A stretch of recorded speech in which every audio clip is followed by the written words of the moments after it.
Rendons-nous maintenant au centre des opérations spatiales de l'ESA à Darmstadt en Allemagne, où se trouve Jeremy Wilks, présentateur du programme spatial sur Euronews. Jeremy, c'est la mission de toutes les premières fois, réalisée à une distance ahurissante, 800 millions de kilomètres de la Terre. Dans quelle mesure les découvertes de Rosetta peuvent-elles se révéler significatives ? Eh bien, la mission Rosetta a le potentiel pour changer la donne sur nos connaissances de l'espace. C'est la première fois, et vous devez vraiment comprendre ça, la première fois qu'un satellite rattrape une comète, voyage à ses côtés pendant plus d'1 an et, on l'espère, parvient à y poser un atterrisseur.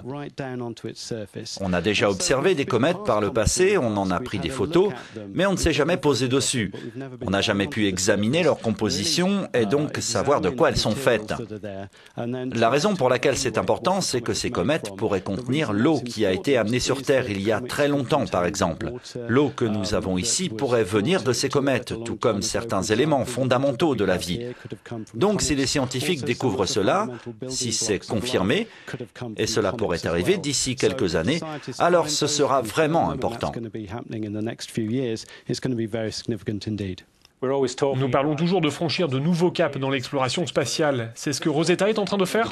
Rosetta, d'une certaine manière, a franchi un cap. Elle était si loin de la Terre et tellement loin du Soleil que même ces immenses panneaux solaires ne suffisaient pas à la maintenir en activité.